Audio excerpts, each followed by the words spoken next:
வணக்கங்க. இன்றைய பதிவில் ரியல் எஸ்டேட் தொழிலில் யாரெல்லாம் அதிகமாக சம்பாதிச்சாங்க, அவங்க சம்பாதிக்கிறதுக்கு கிரக தொடர்புகள், பாவ தொடர்புகள்லாம் எப்படியெல்லாம் இருக்கும் அப்படிங்கிறத பற்றியான பதிவு தாங்க இது. இப்போ நிறைய தொழில்கள் இருக்குது. ஒவ்வொரு தொழிலுக்கும் ஒவ்வொரு விதமான பாவங்களும் கிரக காரகங்களும் இண்டிகேட் பண்ணும். ரியல் எஸ்டேட்டில் அதிகமாக சம்பாதிக்கிறதுக்கு பாவங்களில் பார்த்தீங்கன்னா நாலாம் பாவாதிபதி, அதுக்கப்புறம் கிரகங்களில் பார்த்தா செவ்வாய். இந்த 3 பேர் அதிகமாக மெயினான ரோல் இவங்க தான் வருவாங்க. இவங்களுடன் சேர்ந்த கோள்கள், இவங்களுடைய தொடர்புகள், இவங்க மற்ற பாவங்களுடன் ஏற்படக்கூடிய தொடர்புகளை வச்சு அவங்க எந்த அளவுக்கு சம்பாதிக்கிறாங்க அப்படிங்கிறத பார்க்கலாம். இப்போ ரூல் என்ன அப்படின்னா, இப்போ இந்த செவ்வாயுடன் கேது சேர்ந்தா இடத்துல வில்லங்கம், இடத்துல ஏதாவது பாதிப்பான்னு நம்ம கேட்போம். இயல்பா ஒரு ஜாதகத்தில் செவ்வாய் இருக்கிற வீட்டுக்கு 1லேயோ 5லேயோ 9லேயோ கேது இருந்துச்சு அப்படின்னா அது செவ்வாய் கேது தொடர்பு. அப்போ உங்களுக்கு ஏதாவது இடம் வாங்கினதுல பிரச்சனையா, கோர்ட்டு கேஸான்னு கேட்டாங்கன்னா ஆமாம்பாங்க. இடத்தால ஏமாந்துருப்பாங்க, இடம் வாஸ்து பிரகாரம் இல்லாமல் இருந்திருக்கும், ரோடு தாக்கங்கள், தெருக்குத்தி இருக்கக்கூடிய இடங்கள்ல நிறைய லேண்ட் வச்சுட்டு இருப்பாங்க. செவ்வாய் இது ஒரு பார்ட். ஆனால் இந்த ரியல் எஸ்டேட்டில் அதிகமாக சம்பாதிச்சவங்களுடைய ஆரஸ்கோப்பில் நம்ம பார்க்குறோம் அப்படின்னா கண்டிப்பாக அவங்களுக்கு செவ்வாய் கேது சேர்ந்துருக்கும். இந்த செவ்வாய் கேது வில்லங்கமான பூமி, பிரச்சனைக்குரிய பூமி, கோர்ட்டில் இருக்கக்கூடிய பூமிகள், வாஸ்து குறைபாடான பூமிகள், அதே மாதிரி வாரிசு சர்டிஃபிகேட் இல்லாதது, பத்திரங்கள் இல்லாதது, தடங்கள் இல்லாமல் இருக்கக்கூடிய பூமிகள், இது எல்லாத்தையுமே இந்த செவ்வாய் கேது சேர்க்கை இருக்கிறவங்க அந்த மாதிரி பூமிகளை எடுத்து நிறையா வியாபாரங்கள் பண்ணி சம்பாதிக்கிறவங்களை நம்ம பார்க்குறோம். அப்போ ரியல் எஸ்டேட்டுக்கு நம்ம சொந்தமாக வச்சுக்கிற இடத்துல செவ்வாய் கேது ஏதாவது சட்ட சிக்கல் இருக்கான்னு நம்ம பார்த்துக்கணும்.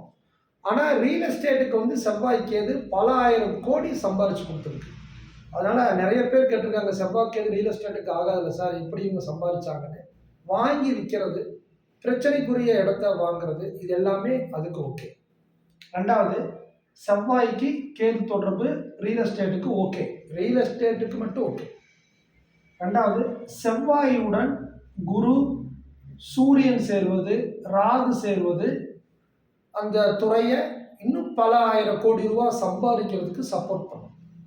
ஏன்னா இருக்கிறதுலையே குரு ராகு 2 பேருமே ஒரு தொழிலை பிரம்மாண்டமாக பண்ணுறதுக்கும், பெரிய லெவலில் விஸ்தாரமாக பண்ணுறதுக்கும், கம்மி விலைக்கு வாங்கி அதிக விலைக்கு விற்கக்கூடிய யோகங்களும் இவங்க 2 பேர்த்துக்கு இருக்குது.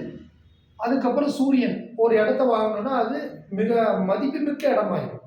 இப்போ சில பேர் பார்த்தீங்கன்னா ஒரு பூமி ஒரு 10 ஏக்கரை வாங்குவாங்க.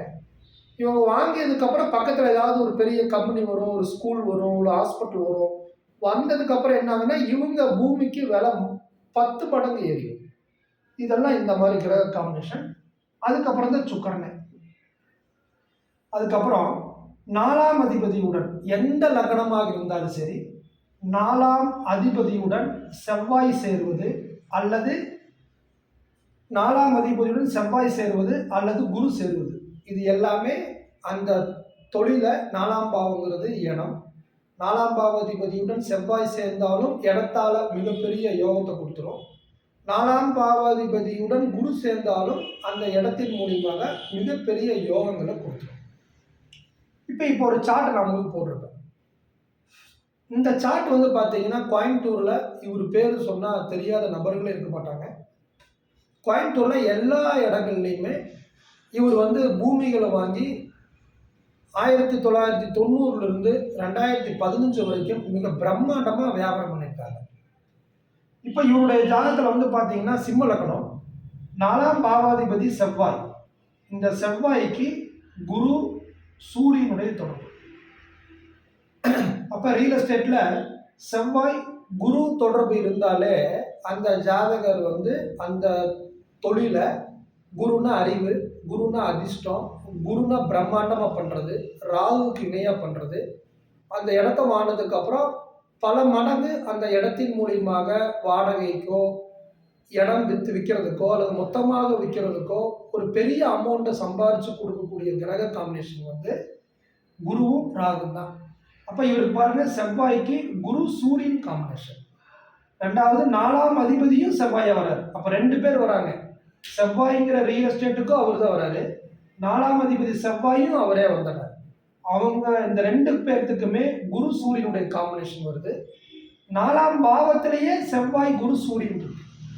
அப்ப இவருடைய செவ்வாயினுடைய திசையின் காலகட்டங்கள்ல, ராகு திசையினுடைய காலகட்டங்கள்ல, குரு திசையினுடைய காலகட்டங்கள்ல பல ஆயிரம் கோடி ரூபாய் சம்பாதிக்கிறதுக்கு அந்த இடத்தின் மூலியமா பல ஆயிரம் கோடி ரூபாய் சம்பாதிக்கிறதுக்கு சப்போர்ட்டா இருந்திருக்கு. ரெண்டாவது சிம்ம லக்கணத்துக்கு 10ஆம் பாவம் அப்படிங்கிறது ரிஷபராசி. அது தொழிலோட மதிப்பை கொடுக்கறது. அது காலப்புருஷனுக்கு 2ஆ இருக்கிறதுனால அந்த தொழில் மூலியமாக இவருக்கு நிறைய சம்பாதிப்பாரு அப்படிங்கிற பாவ காம்பினேஷனும் அங்கே மேட்ச் ஆகுது. இவருக்கு பாருங்க சூரியனுக்கு 2ல சனி. சூரியன் சனி சேர்க்க நம்மளுடைய டிகிரி பிரகாரம் சூரியன் சனி சேர்க்க இவர் சில முறை எம்எல்ஏக்கு நின்று தோத்துருக்காரு. நிறைய முறை அரசியலில் வந்து சூரியன் சனி இவருனால பேரு பிரம்மாண்டமாக இருந்தாலும் கூட அந்த அளவுக்கு இவருனால சக்சஸ் பண்ண முடியல. ஆனால் சொத்துகள் சேர்க்கறதுல தொழிலில் வந்து இவர் பிரம்மாண்டமானதுக்கு காரணம் தொழிலுக்கான காரக கோள் செவ்வாய், காரக பாவம் 4ஆம் பாவம், 4ஆம் பாவாதிபதி எல்லாமே செவ்வாயா இருந்து குரு சூரியனுடன் சேர்ந்து திசைகள் நடந்தது தான் இவர் பல ஆயிரம் கோடி ரூபாய் சம்பாதிக்கிறதுக்கு இடத்தின் மூலியமாக சம்பாதிக்கிறதுக்கான ஒரு காரணம். இப்போ இது இன்னொரு ஆரோஸ்கோப்புங்க. இவர் வந்து கடகலக்கணம். பொதுவாக கடகலக்கணத்தில் ஒருத்தர் பிறக்கிறாங்க அப்படின்னா அவங்க தொழிலில் வந்து ரொம்ப முதன்மையாக இருப்பாங்க அப்படின்னு நம்ம எடுத்துக்கலாம். காரணம் வந்து கடகலக்கணத்துக்கு 10ஆவது வீடு காலப்புருஷனுடைய 1ஆ இருக்கிறதுனால 10 1ஆம் பாவத்துடன் சம்மந்தப்படுறதுனால அவங்க சுயமாக சிந்திக்கிறது, தன்னுடைய ஓன் முயற்சியினால தொழில் ரீதியான வகையில் பிரம்மாண்டமான ஒரு வளர்ச்சியை காமிக்கிறது. எந்த துறை செஞ்சாலும் தான் முதலாளியாக இருக்கணும், நான் தான் முதன்மையாக இருக்கணும், எனக்கு முன்னாடி யாரும் போயிடக்கூடாது, எல்லாரும் என்னுடைய பேச்சை கேட்டு என்னுடைய அறிவை கேட்டு என்னுடைய நாலேஜை கேட்டு தான் பின்தொடரணும் அப்படிங்கிறதுல கடகலக்கணம் ரொம்ப கவனமாக இருக்கும். அது காரணம் லக்னத்துக்கு 10ஆம் பாவம் காலப்புருஷனுடைய 1ஆ வரும். இவங்களுக்கு பார்த்தீங்கன்னா திருமணத்துக்கு பின்பு இடத்தின் மூலியமாக ரியல் எஸ்டேட் பண்ணுறாங்க அப்படின்னா கடகலக்கணத்தில் பிறந்தவங்க வேறு கிரக காம்பினேஷனில் ரியல் எஸ்டேட்டுக்குள்ளே வராங்க, பில்டிங் கட்டி விற்கிறாங்க அப்படின்னா திருமணத்துக்கு பின்பு இவங்களுக்கு ஒரு பெரிய வளர்ச்சி கொடுக்கும். அல்லது 2வது குழந்தை பிறந்ததுக்கப்புறம் அது ஒரு மிகப்பெரிய வளர்ச்சி கொடுக்கும். காரணம் காலப்புருஷனுடைய 7வது வீடு துளாராசி சிம்ம லக்கணத்துக்கு 4வது வீடாக வருது. அப்போ 7 திருமணத்திற்கு பின்பு லக்கணத்துக்கு 4 ஒரு பெரிய வளர்ச்சியை கொடுக்குது. அல்லது 5ஆம் பாவம் முதல் குழந்தை காலப்புருஷனுடைய 5 முதல் குழந்தை, 7ஆம் பாவம் 2வது குழந்தை, 2வது குழந்தை பிறந்ததுக்கப்புறம் கடகலக்கணத்துக்கு இடம் வீடு வாகனங்கள் சொத்துக்கள் அந்த துறப்புல போகிறவங்களுக்கு ஒரு பெரிய வளர்ச்சியை கொடுக்குது. திசை சப்போர்ட் பண்ணுற டைம். இப்போ இவருடைய ஜாதகத்தில் பாருங்கள், இவரும் அதே மாதிரி தான் ஒரு சில ஆயிரம் கோடிகள் இடத்தின் மூலியமாக சம்பாதிச்ச ஒரு அரசு. இப்போ இவரோட ஜாதகத்தில் வந்து செவ்வாய் கேது சேர்ந்துருக்கு. ஆனால் இவர் வாங்கின இடங்கள் வாங்கி விற்றதெல்லாமே வாஸ்தே இருக்காது. அந்த நம்ம சொல்லுவோம் ஒரு பூமிக்கு தென்மேற்கில் குளமோ குட்டைகளோ வரக்கூடாது, ரோடு குத்து வரக்கூடாது, அங்கே கோயில் இருக்குது. சில பூமியெல்லாம் பார்த்தீங்கன்னா சமாதி இருக்குது, நம்ம வாங்க மாட்டோம்.